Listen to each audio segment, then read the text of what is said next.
नमस्कार दोस्तों, स्वागत है आप सभी का हमारे YouTube चैनल में। हम सोल्व करेंगे आज मैथ के क्वेश्चंस को जो कि प्रीवियस ईयर पेपर में पूछे गए हैं फर्स्ट गार्ड के ही। पहला प्रश्न, the length of longest rod which can fit in a cubical basal of side 10 centimetre. उस छड़ की लंबाई ज्ञात करो जो एक घनीय बर्तन जिसकी भुजा 10 सेंटीमीटर लंबी है में पूरी तरह समा सके। 31 नंबर का हम क्वेश्चन कर रहे हैं।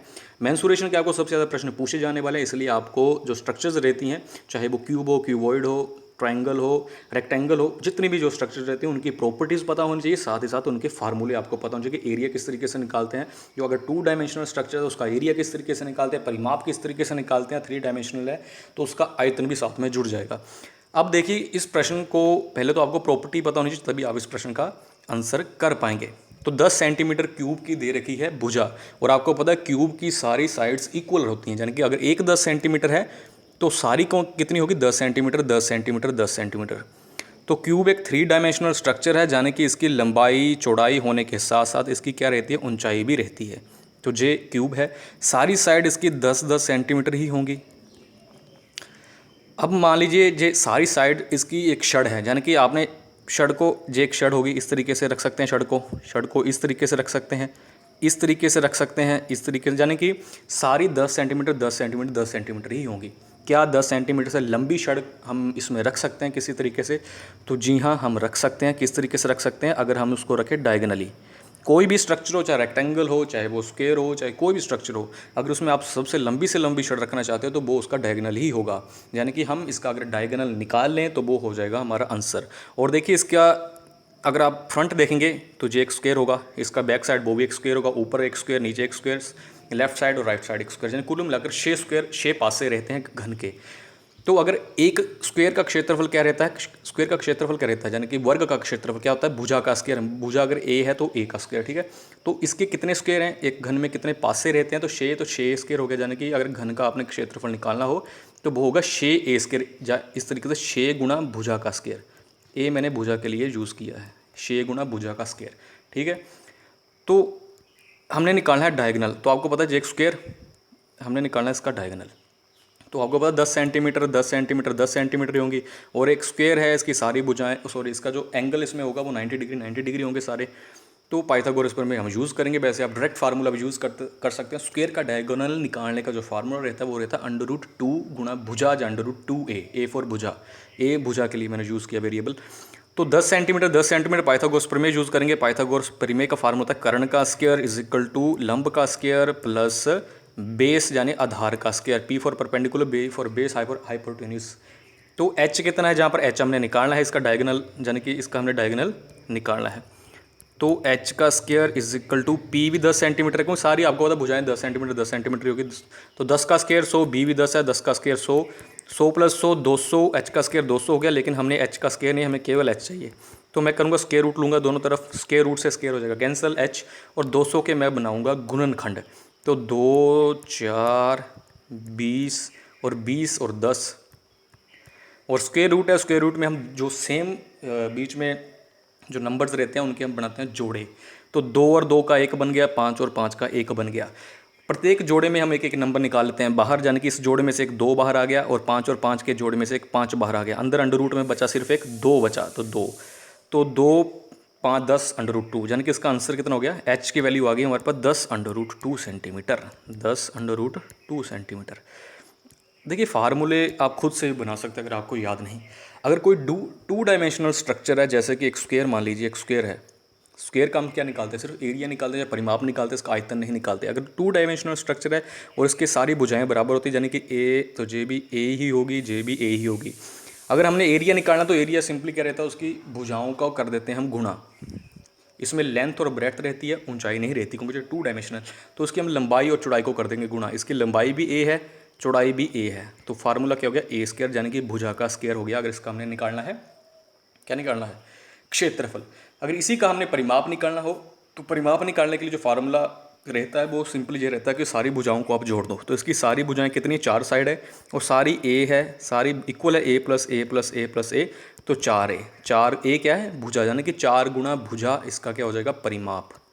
तो इस तरीके से निकाल सकते हैं। मान लिया अगर रेक्टेंगल है तो रेक्टेंगल की प्रॉपर्टी क्या रहती है, लंबाई और चौड़ाई रहती है और आमने सामने की भुजाएं समान रहती है, यानी कि इस लेंथ और लेंथ सेम, ब्रेड्थ और ब्रेड्थ सेम रहती है। अगर ये 10 सेंटीमीटर लेंथ है तो सामने वाली भुजा भी 10 सेंटीमीटर होगी, ब्रेड्थ अगर 2 सेंटीमीटर है तो सामने वाली भुजा भी 2 सेंटीमीटर होगी।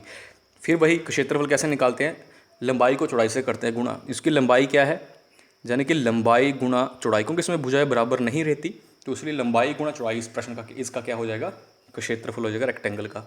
अगर आपने मान लिया इसका परिमाप निकालना तो परिमाप फिर वैसे निकालेंगे सारी भुजाओं का जोड़, यानी कि L plus B plus L plus B, L for length, B for breadth, तो 2L plus 2B, 2L is equal to 2B आ गया। तो अगर मैं 2 कॉमन निकालूं तो बीच में क्या बचा, L प्लस B, यानी कि फार्मूला क्या हुआ, 2 इंटू लंबाई प्लस चौड़ाई, ये क्या हुआ, इसका परिमाप निकालने का फार्मूला, परिमाप मीन्स पेरीमीटर। तो इस तरीके से आप इन क्वेश्चंस को करेंगे। अब नेक्स्ट प्रश्न है, तो नेक्स्ट प्रश्न आप खुद से आप कर सकते हैं। देखिए डायगोनल निकालना है स्क्वायर का, बिल्कुल सेम क्वेश्चन ऊपर की तरह। तो मैंने आपको इसका क्या दे रखा, स्क्वायर की डायगोनल दे रखा आपको, इसका आपने एरिया निकालना है। डायगोनल दे रखा है 4√2 सेंटीमीटर, तो अब हम इसको करते हैं। 4√2 सेंटीमीटर इसका दे रखा है डायगोनल, किसका, स्क्वायर का। स्क्वायर का डायगोनल निकालने का एक डायरेक्ट फार्मूला रहता है √2a। देखिए जे √2a फॉर भुजा, यानी कि √2 गुणा भुजा, ठीक। तो इसे आप कैसे निकाल सकते, अगर फार्मूला आप याद नहीं आपको ना तो इस तरीके से निकालिए, आपको डायगोनल जे होगा। इसकी अगर भुजा ए सारी ए ही होंगी, अपने खुद से मान लीजिए इसकी भुजा की लंबाई a सेंटीमीटर, सारी a सेंटीमीटर होगी। फिर से आप पाइथागोरस प्रमेय यूज़ करेंगे, h निकालना, डायगोनल h। तो क्या करेंगे, a का स्क्वायर प्लस a का स्क्वायर, यानी कि 2a स्क्वायर, h स्क्वायर की वैल्यू होगी 2a स्क्वायर, लेकिन आपको चाहिए h क्या है, डायगोनल। तो 2a स्क्वायर आपके करेंगे अंडर रूट, तो क्या हो गया, √2a स्क्वायर से वो कैंसिल हो गया, a गुना a बाहर आ गया, यानी कि √2a। इस तरीके से आप खुद निकाल सकते हैं। इस क्वेश्चन में आपको √2a की वैल्यू ऑलरेडी दे रखी है, 4√2, क्योंकि डायगोनल की वैल्यू दे रखी है आपको। तो √2 से √2a cancel, a is equal to 4। a क्या है, भुजा, यानी कि भुजा की लेंथ आ गई 4 सेंटीमीटर, तो क्षेत्रफल क्या रहता है a स्क्वायर, तो 4 गुना 4 16 सेंटीमीटर। देखिए अगर आपको इस तरीके से समझ नहीं आ रहा मेरा लिखा हुआ, जो एक मैं एक्सपेरिमेंट करके देख रहा हूँ, अगर आपको इस तरीके से समझ आ रहा है तो ठीक है, नहीं तो मैं आपको ब्लैक बोर्ड पर भी करवा दूंगा। तो इस तरीके से नेक्स्ट प्रश्न आप देखते हैं, the LCM and HCF of the two numbers, 33 question, 33 number का, is 180 and 6 respectively, if one of the number is 30 find other. बोले अगर LCM एंड HCF दो नंबर्स का 180 और 6 है, तो और उसमें से एक नंबर 30 दे रखा, तो दूसरा नंबर क्या है, क्या क्या दे रहा है, 180 और 6। देखिए इसका सिंपली आपको फार्मूला आना चाहिए, इसका भी फार्मूला होता है, HCF गुणा HCF